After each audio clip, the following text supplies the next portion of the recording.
Today we're going to go over the footboard available for the Joolz Aer 2, which can sometimes be a useful accessory for carting around two children in a pinch if one of them is old enough to use it.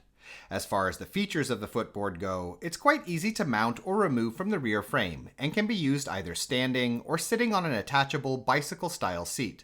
When not in use, it can be folded up to provide more clearance, though note that, in this position, it is still necessary to remember that it's there so you don't bang your shins, making it possibly worth considering just detaching and loading it in the shopping basket instead.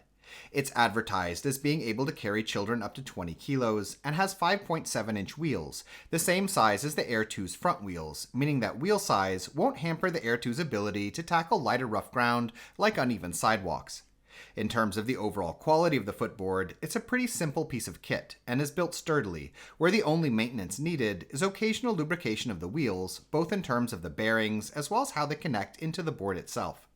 The footboard can be used regardless of which setup you have for the Aer 2, be it a car seat, the bassinet, the Nesta seat, or the regular forwards-facing seat. In all cases, it's necessary to remove the footboard when folding, and I'd also note that there are a couple of situations where the positioning of these setups gets in the way of using the footboard, where, with the bassinet, there's not enough clearance to kick up the footboard with the seat attached, while with the forwards-facing seat, there's not much room for a toddler to use the footboard at all, with the seat fully reclined, which is something to consider if you're counting on that flat recline during the newborn period.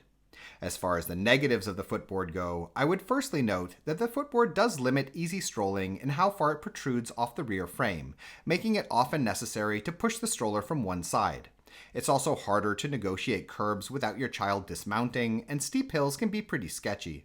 On top of this, based on my experience repairing strollers, footboards also seriously accelerate wear to the chassis, putting extra stress on the rear wheels, in particular the bearings and the channels where the wheels connect within the rear frame, as well as all of the joints, the folding system, and the handle, which can all loosen a lot faster as a result, causing the Aer 2 to feel quite rickety, if not eventually outright breaking. In addition, I'd also note that prolonged use of a wheeled board where you're constantly steering the stroller from one side puts asymmetrical pressure on the chassis, which can lead to further problems, in particular with the folding system.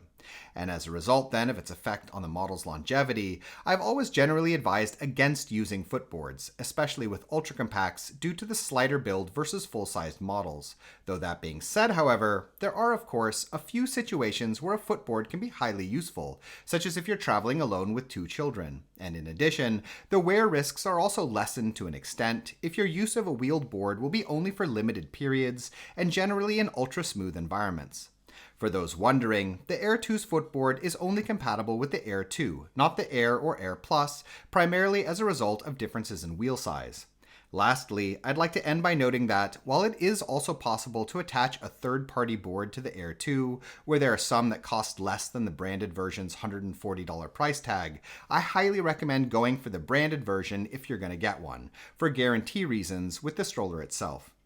In any case, I hope you've enjoyed this video. If you have any questions about the footboard, please leave them in the comments, and if you want to know more about the Aer 2 itself, I've linked our full review in the description. In addition, if you're currently shopping for a stroller, I'd also note that we have a buyer's guide on our Patreon page, which lists a wide range of strollers that we recommend, with a lot of technical and lifestyle related information. You can find it by following the link in the description as well. Thank you.